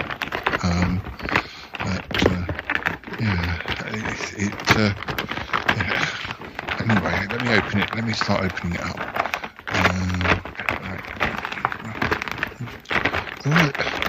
You know what? You can't see it. It's in a box, but I'm thinking it's. Oh, it's a teddy bear. Oh, well, whoever bought me it knows I like teddy bears. It's very cute. I wonder. I think it's one of those ones that it's got I can see it's got a battery thing on it. I think it might be one that speaks. Hello, bear. Hello, bear. Hello, my name is Scruffy. I'm a rubber teddy bear. I'm your present, Shy Yeti. Oh, Scruffy. Oh, is it Scruffy or Scruffy? Scruffy. Oh. Gosh, it's a robot. Listeners, it's a robot teddy bear. I wish I knew who bought me this. There's no tag on it.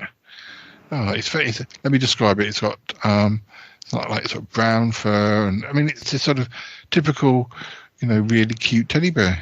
And how are you, Scruffy? I am fine because of you are here, Shy Yeti. I mean, isn't it wonderful, listeners? It actually knows my name. And it's responding to my questions, so it's not just a basic sort of, it doesn't just say basic things. This must have been quite expensive. I hope whoever it is, listeners, if there's anybody out there, any of you out there who bought it me, please let me know. I want to say thank you. But Scruffy, do you know who sent you? I can tell you that. Oh, you can't tell me that. Oh well. Well, listeners, I think I'm going to spend the rest of the evening just talking to Scruffy, but I suppose I want to go and get some extra material for this episode and just sort that out. So I'm just going to do something, Scruffy. I love you. I love you too, Shy Yeti. Oh, it's so cute. Anyway, do you just you just wait a second, listeners. I'll be back in a moment. I love you. I love you too, Shy Yeti. I love you, Shy Yeti. I will get you. I will conquer every enemy of you. No chance someone gonna catch you, Shy Yeti. I love you.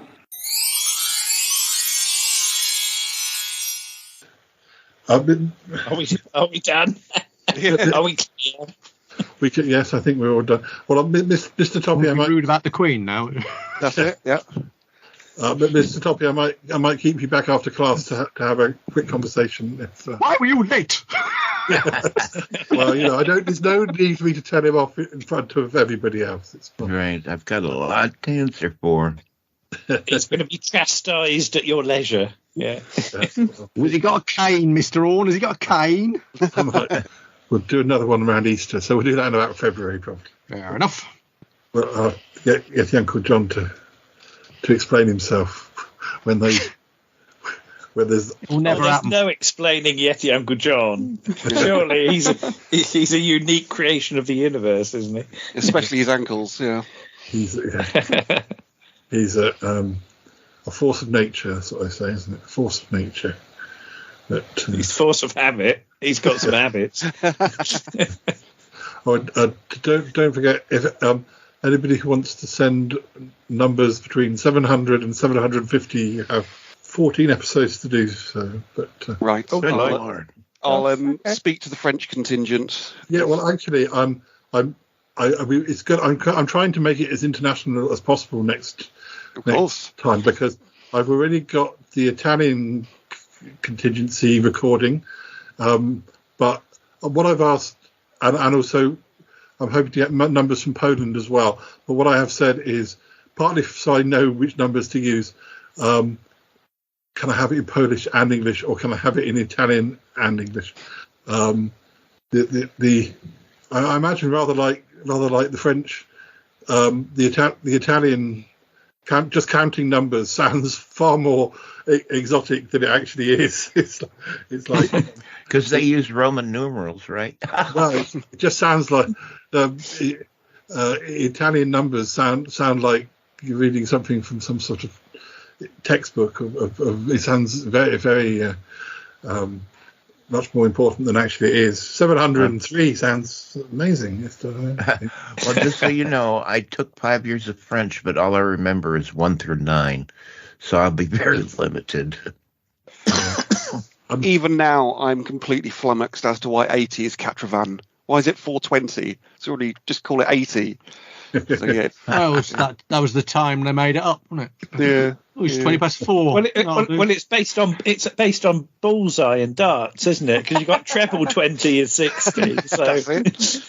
I wonder if you must have a special dartboard. Yeah. I wonder if there was or is a French version of bullseye. Can you imagine that? Yeah, gosh. Yeah. There's a very popular French TV program called N'oublie pas la parole. Don't forget the lyrics. And going back to sort of remakes and things, they did a version of it with Shane Ritchie on Channel 5 many moons ago, I think in the 90s.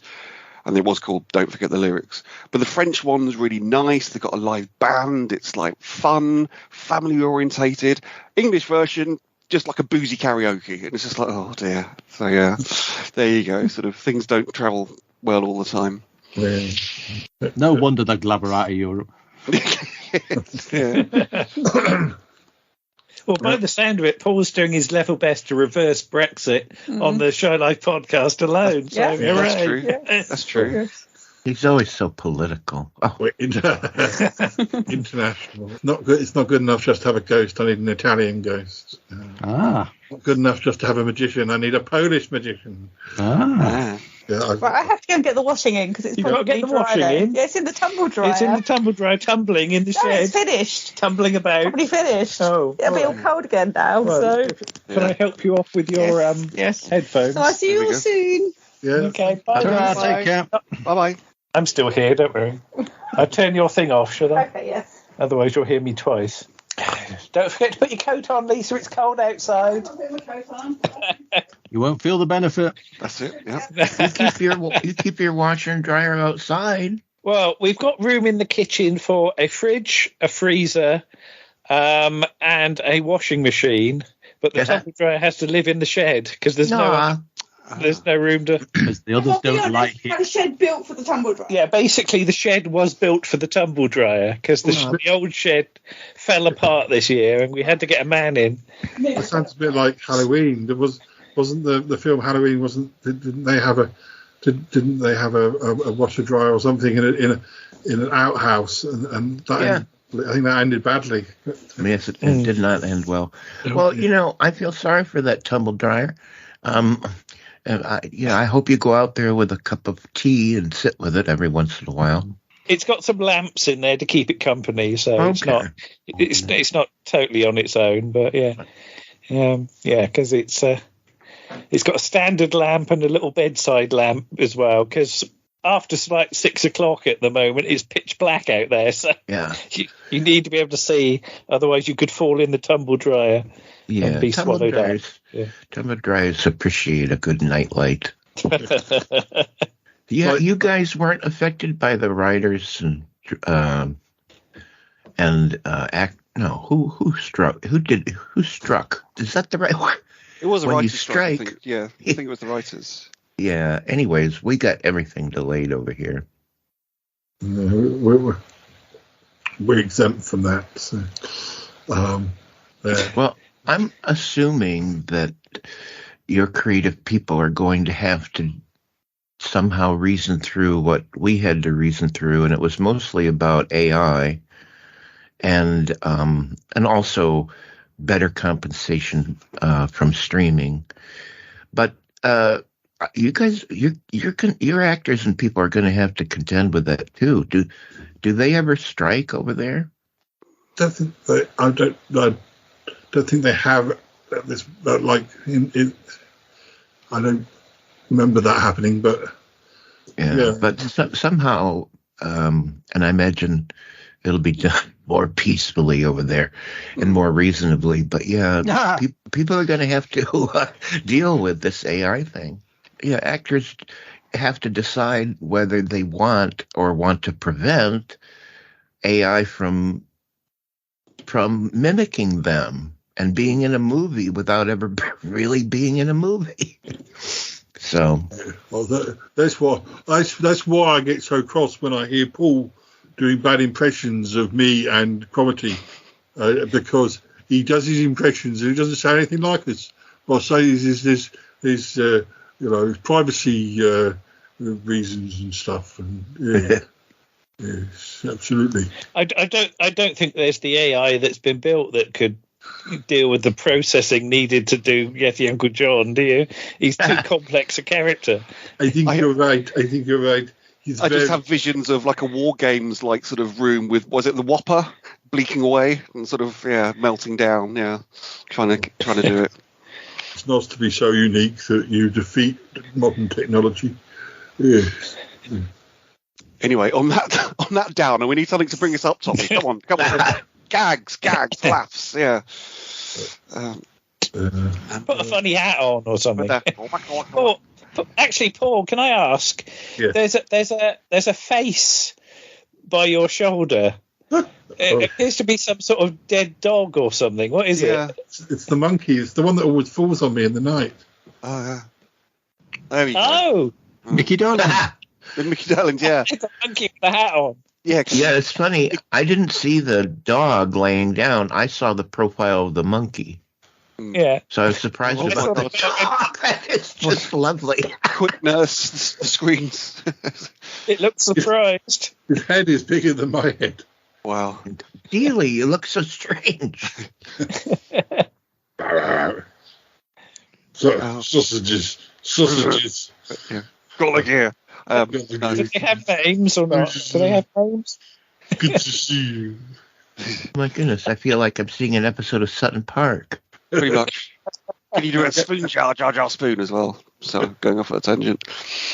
My big news of the day is that I nearly fell through the loft trying to get the Christmas decorations out. So that was quite comedy. Again, Frank Spencer land, isn't it? Yeah. I did that once, except my leg went through, but I didn't fall all the way through. But I stepped off the wooden planks and went right through the drywall. My father was so happy with me. Yeah, I can imagine. Yeah. And the other day, in sort of my sort of recent mishaps, is that I was taking a bin liner full of stuff, kitchen waste. Because of the way our house is, we have to take the bin liners through the house, and our wheelie bins at the front. So taking an aforementioned bag, which goes and splits in the living room, and just general crap and rubbish everywhere. And it's just like, great, that's marvellous, yes. So, lovely. I would hate those moments where you're trying to fix one thing, and then in reaching down to pick something else, you knock something else over, which knocks something. And I wish I'd just not done nothing, because things would be less worse than they are now.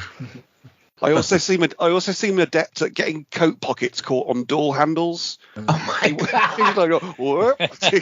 That's a good one. Yeah, that happens to me too. Oh, good. I thought I was the only one. No. Oh, we should have some kind of support group going on for that. Brilliant. Lovely. I'm going to have to head off soon. I've got one question because we're being all geographical. I'm sorry, Toppy. This is more of a sort of Brit-centered question. I've been thinking of buying myself a T-shirt. Well done, me. And I want to get one that has like an old TV company. I think Lisa's already got one. I think. Has she got an ATV one? Lisa's got ATV, yeah. Which is... and she's got LWT as well, I think. Right. I think she's got one of those. Because I'm trying to decide. But my question is for you all. Did you used to get regional television variation envy, or just, God, Granada looks so much more interesting than Anglia? And we had Sailor of the Century, yeah. But I always used to get that. I remember reading in Lookin' because it would list all the variations for kids programs, and there was like HTV and Westwood and sort of all the South West jobs would list Gus Honeybun's Magic Birthdays. And we never used to get Gus Honeybun's Magic Birthdays in Southern. So I always wondered what that was. And I assumed it was the newsreader. Was it Martin is it Honeycomb? No, Gordon Honeycomb. Gordon Honeycomb, that's right. I assumed it was Gordon Honeycomb doing birthdays. It turned out to be some sort of puppet rabbit thing, wasn't it? Because he was in like the Southwest area, and we never used to see it. So it's only in the last sort of 25 years that I found out what Gus Honeybun actually was. Yeah. Because I know you had Out of Town with Jack Hargreaves in Southern. I might have asked you this before. Did you have the Anglia equivalent, which was, well, not quite the same. It was called Bygones with a fella called Dick Joyce. No, we didn't. No, not that I'm aware of, anyway. Pretty much every bloody episode was at the bloody Thurston Traction Engine Museum. That's all they could bloody find. Well, we've all got Anglia Envy now. Yeah, absolutely. Yes, I'm selling it to you folks. Yeah. I was only ever jealous. I had seen a bit of it. Yeah. Because it might well have been you that asked me about it in the first place. I think you might. I went and looked some up. Yeah, and there are some knocking around on YouTube, and I think you were right, actually. Yes. I was only ever jealous when I was into Prisoner Cell Block H, and I'd go to different regions and they'd be showing later episodes, and I always get very excited that the further up north you went, the later the episodes of Prisoner Cell Block H that they were showing. You mean the further behind we were? No, you were ahead. We were still in 1957, mate. It was the South that was behind. You see. So America is divided into various time zones. The UK is divided into various episodes of Prisoner. Yeah, that's it. Yeah. Of course, in Anglia, we had Paul Lavers, who really, banged the drum for Prisoner. So, yeah, Mr. Midnight, as we used to call him, amongst other things. We used to have Late Night Late, which was our late night film. I could do the jingle for that, Paul. Yeah. Late night late. Late night late. That's it. Have you got any similar American jingles, Toppy, of this sort of thing, of like local PBS or whatever TV? That's we used to have a lot of. That's all gone now. I think very sadly, because I think it added to the character of our television landscape. When major stations, had an independent thing that they would just do for their neck of the woods. And it used to be tons of that stuff. It's all gone. And I can't really remember a theme to one. But I miss them.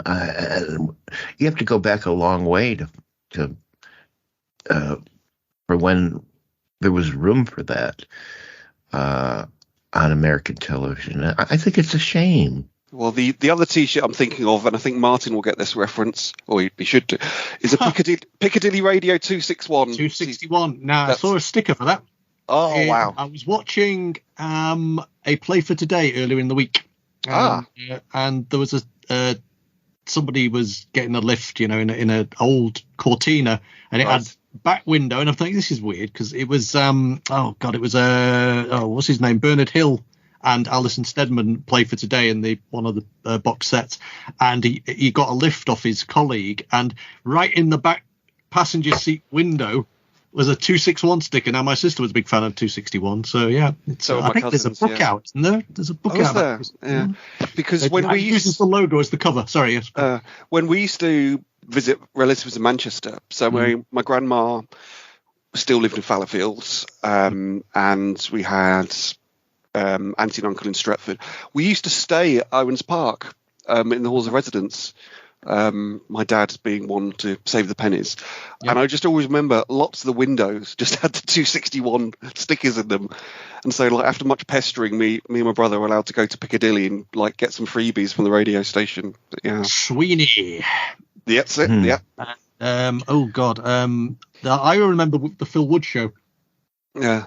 The only reason I remember it is because he had a wonderful jingle, which was Wood, wonderful Wood. He'd be here all day. We blooming well could.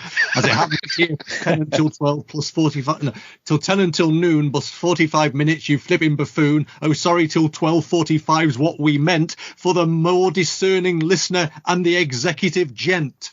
Oh, brilliant! There you go. Blimey. That stuck in my brain for 40 years, hasn't it? Now that's like becoming useful. He's here all day if he blooming well could. That kind of thing. That'll make a good sting, Paul. There you go. But no, it was this thing when you go to different parts of the country. There was this kind of sort of exotic sort of feel about sort of, as I say, Granada or Southern or what have you, which I don't think has quite gone away. And it is, as we've all been saying, you sort of miss those days where you had, more regional identities and things. Progress, though. Even our radio, which had that regionalism much later than television, even our radio is dispensed with it. They all play the same things. They're all programmed and they're all there's no life to them anymore. Yeah, I think, if I'm not mistaken, I think quite a lot of not just BBC ones, but regional radio stations have been shut down, because I think we used to have, I think it was Radio Air, and now it's just Heart 103 or whatever it is. It's just the London show. Yeah, these days it's I need to have a nap before Doctor Who. As I did. Same here. Yes, I need my Turkish masseur to give me a rub down as well. So fair enough. Well, that's probably a good time to call it a day on that shall. Yes, you can keep. We're going to put the oven on. We're going to put the oven on mainly to heat up the house. So. Lovely. Yeah. House and pizza. But not the 1920s teas made. You don't want to get cold. No, not the poisonous gas teas made. No. Thank goodness. What I most remember about that teas made is that it bubbled. So that woke you up. You didn't need the alarm, but the alarm on it was just this awful buzz. It was like. Wake up! Clicked, oh God! And meanwhile, you've listened to 10 minutes of things going and steam filling up your bedroom. It's very odd. It's a kind of cheap sauna, I guess. But there we are. I will sign off then. Yes, I will. Speak to you guys. Yeah, lovely talking, everybody. Lovely. Okay.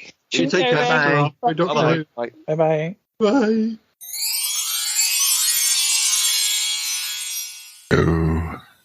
Ho. Merry Christmas, ho, ho, ho. Yes. It's me, Paul the Shy Yeti, live on Boxing Day 2023. I was actually going to do this yesterday on Christmas Day, but there wasn't any real reason I didn't, except that, I don't know, I didn't drink lots, so I can't blame that. Just things sort of caught up with me, and then Dealey caught up with me, and that always makes things difficult when it comes to streaming. And what did I do yesterday? Got up, did a bit of editing. Also, Dealey came and visited me. I watched Neighbours. Had lunch. We had the traditional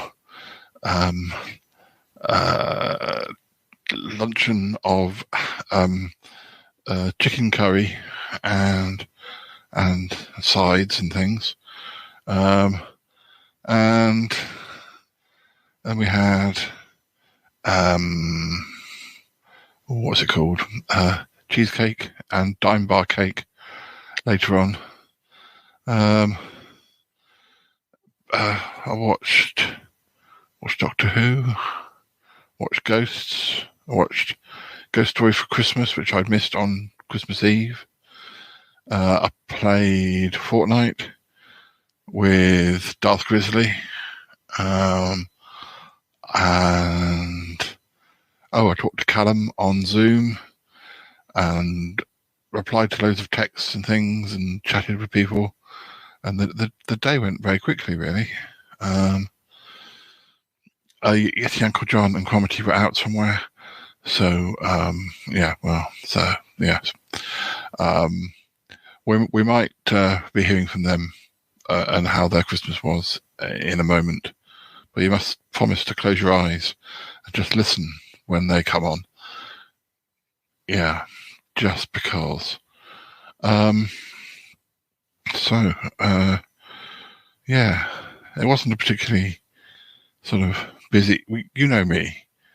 I don't really celebrate Christmas much. I don't go back and have a family Christmas because we don't really do family Christmases anymore. My brother doesn't come down, and my parents just do their own thing, and I see them a lot anyway.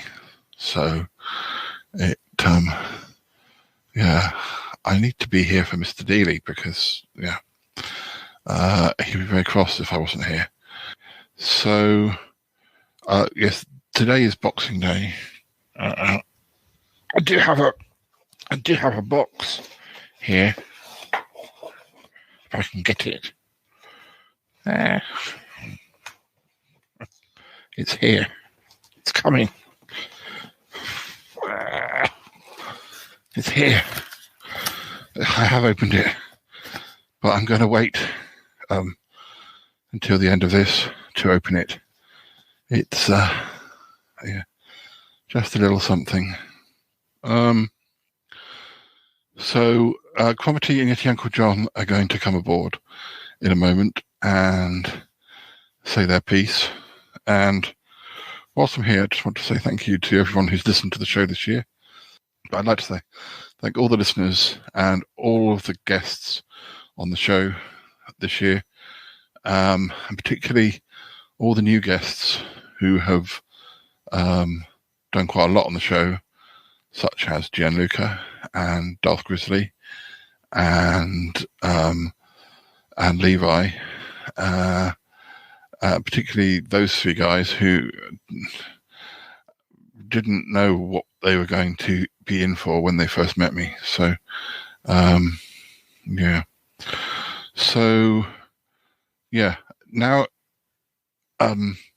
it's time to close your eyes and listen as Cromitty and Yeti Uncle John tell you about their Christmas day. Okay.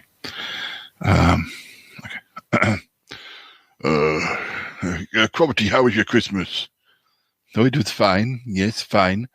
I mean, we did spend it in the same room. Yes, with the magpies. Yes, with the magpies. I was quite surprised how you got that place quite warm. Well, the magpies, they do lots of flapping. It creates quite a lot of hot air. Is that how you do it? Yeah. Yes, my special magpie heating system.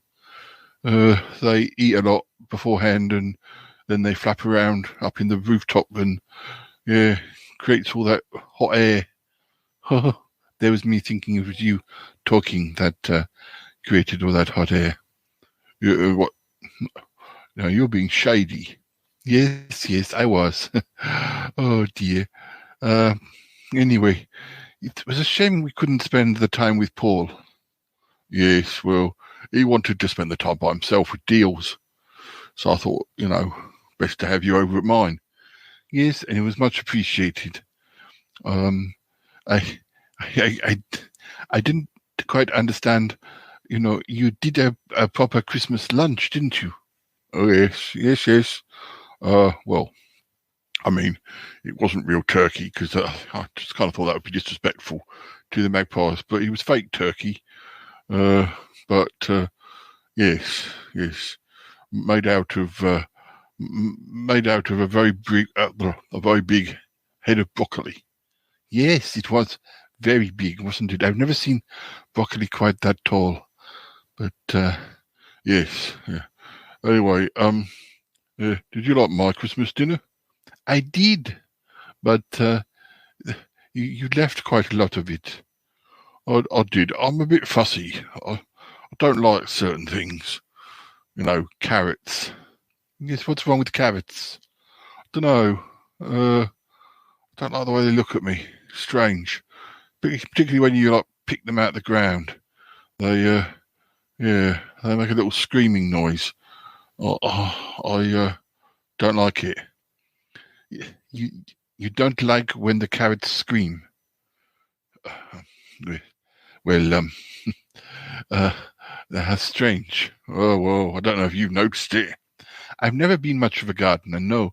Do all the other vegetables scream? Well, more or less. I mean, it's difficult, isn't it? It is difficult. Everything seems to be against you eating it. Yes, well, it's not just the livestock. It's the vegetables too. It makes it difficult to know what you can eat sometimes if you think about it too much. Yes, it must do. But so it's not just carrots. No, not just carrots. It's potatoes, onions, swede, parsnips, marrows, courgettes. They all make a little noise when you pick them. Oh dear. After a while, just all you hear the screams of the vegetables. Oh, Yeti Uncle John, I'm so sorry. If I'd have realized that, it was causing you such trouble, I would never have expected you to have prepared the Christmas dinner. No, it's fine. I'm brave. It's just, it's just a lot of people don't think about these sorts of things. They don't think about the carrots, the poor old carrots. It's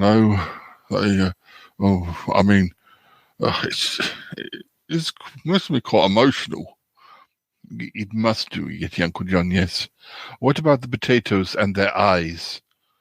The potatoes and their what? Well, potatoes have eyes. Potatoes have eyes? What? I mean, you're kidding me. No, potatoes have eyes. That's a known fact. I mean, if they've got eyes, maybe they have noses and possibly mouths, which is probably why, I guess if you dig up potatoes, it's probably them that scream the loudest. Oh, I don't know. I've never... No, because potatoes wear jackets and the jackets cover them, so perhaps that muffles their screams. Yes, good. A good thing to think about. Yes. So, have you thought about not eating vegetables? Well, I have, but then what are you left with? I mean, what about jam sandwiches? Well, I can't eat jam. If I'm thinking along these lines, I can't eat jam because jam is like plums or strawberries who've been boiled. They scream too. I mean, anyone would scream if you boiled them. Oh dear, Yeti Uncle John. Yes, that's true. It's quite alarming. It is quite alarming. But you haven't answered my question. If you can't eat vegetables anymore, or you're thinking about not eating vegetables, then what can you eat? Well, I mean, even if I eat like paper, that's still a tree.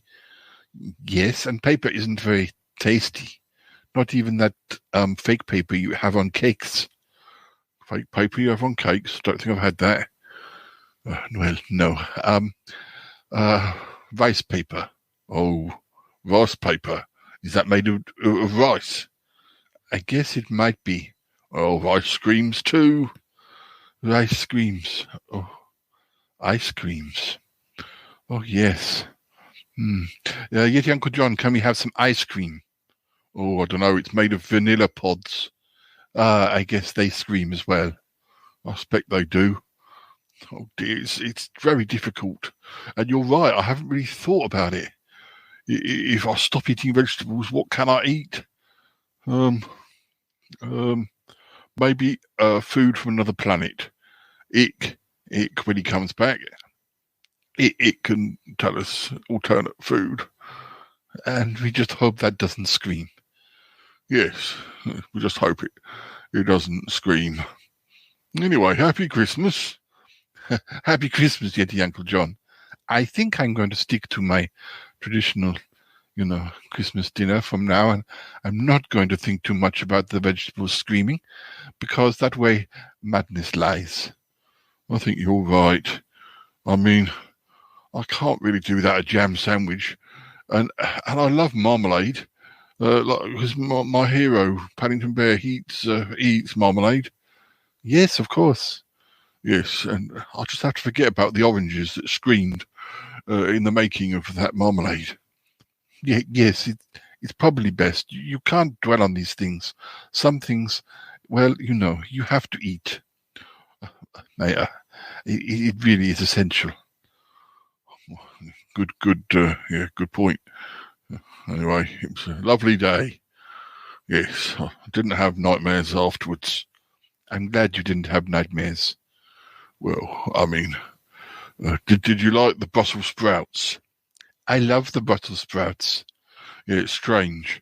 Brussels sprouts don't scream when you cook them or when you pick them. A lot of people think Brussels sprouts are quite evil. That might explain why they don't scream. Oh, Yeti Uncle John, please. I've had quite enough of this now. Happy Christmas. Oh, yes, happy Christmas. Oh, dear. Oh, dear. This is not the Christmas message I was expecting us to be making. You just don't expect anything when I start talking, do you? No, you don't. You absolutely don't. Oh, well, seems like they had quite a good Christmas. If Yeti Uncle John can forget about the screaming vegetables. But, well, it happens, and I'm sure there must be something you can eat that won't scream at you. Well, we've nearly run out of time.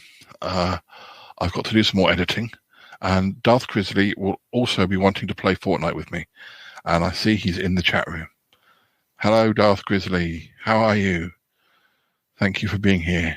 I hope you don't think too much. Please don't listen too much to Yeti Uncle John. All his nonsense about all his nonsense about screaming vegetables. Oh, do you want to see what's in my box? As the actress said to the bishop.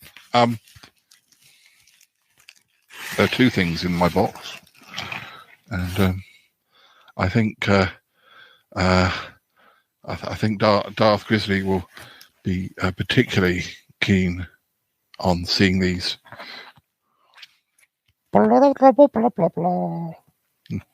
It's a cat. It's a cat. It's a real cat. Hello, cat. Does Dealey know you're here? There's him.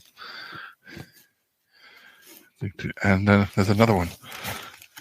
It's not a cat. This one's different. It's a dinosaur. It's got a tail and everything. And look. What beautiful new companions. Do you approve?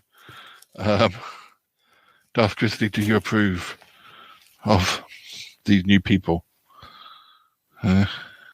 Anyway, that's quite enough for now. I shall say goodbye, and yes, thank you again to all the listeners, all of my guests, and join us again soon. More podcasts and maybe even more live videos. Yeah. Oh, Darth says, of course, but the dinosaur looks like the banana from Fortnite. He does a bit. Ah. Okay. Happy Boxing Day, and goodbye for now. Thank you, Darth Grizzly. Speak to you soon. Speak to you all soon. Goodbye. I gotta go now. Bye. Gotta go. Bye. Goodbye, goodbye, goodbye, goodbye, goodbye. It's been good, but yeah, definitely time to come home now. Wow. Really? No. Kidding. Goodbye, goodbye, goodbye. Goodbye, goodbye, goodbye. This show is part of the Pride 48 network. Find more shows over at pride48.com. What's going on now? Oh, it's the Shy Life podcast. Let's go. I have a voice. I have a voice. You have a voice. You have a voice. We have a voice. We have a voice. Unique voices in podcasting. UnivazPods.net. That is so cringe, oh my god. You're a man of culture as well.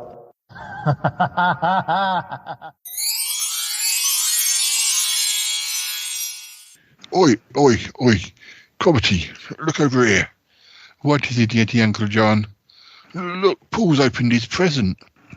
Well, yes, it looks very cute. It's some sort of teddy bear. Yeah. Who sent him that then? I don't think he knows. Oh, it's a robot though. You sure it's not yours? No, it's not one of mine. Oh dear. Hello, teddy bear. How are you? Hello, I'm fine. And you? I'm very, very good, thank you. My name is Cromitty. This is my friend Yeti, Uncle John. Hello, Cromitty and his friend Yeti, Uncle John. Hello, robot teddy bear. What's your name? My name is Scruffy. Scruffy? Oh, that's a nice name. Yeah, yes, that's a very nice name. So cute. Hey guys, you met Scruffy? Yes, we have, Paul. Yes. Yes, very, very cute.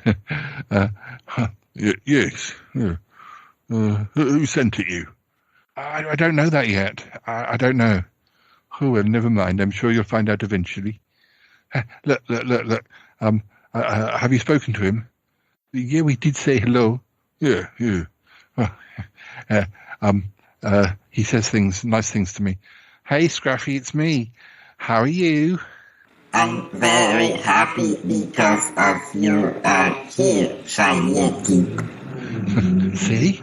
He's very happy. Oh, yeah, that's very cute. Yeah. And what else do you do, Scruffy? What else do you feel about me? I love you and I will guard you. Aw. See? He's going to love me and guard me. Oh, right. That's very good. Yes. Yeah, all right. We better go. Oh, yes, all right. The episode's finishing now. I've just been sharing some extra material. And, yeah, Scruffy and I have got to talk about how much he loves me and things like that. Yes. Scruffy, how much do you love me? I love you very much, but I would love you even more if you hugged me. Oh, come here. Come here now. Oh, Cromitty, this isn't right. Don't be silly. It's just, well, you know, Paul likes bears. Oh, no, Paul likes bears. No, not like that. Oh, dear. No, I'm sure there's nothing sinister. Are you sure? Mm-hmm. Yes. Come on, let's go and do whatever it was we were going to do. Get out of here, I think. There we go. Do you think you might want another hug, Scruffy? Yes, please. Here we go. And do you still love me? I love you even more. Aww. What a lovely present. I think the Shy Yeti's marvelous. Oh, such a gentleman. You know what I'd really like to do is get some of that hair off and then knit a sweater. A Yeti hair sweater. Do you think he's mine? I don't know. That Paul, he's a great guy. No, no. Paul's a great guy. Great guy. 694.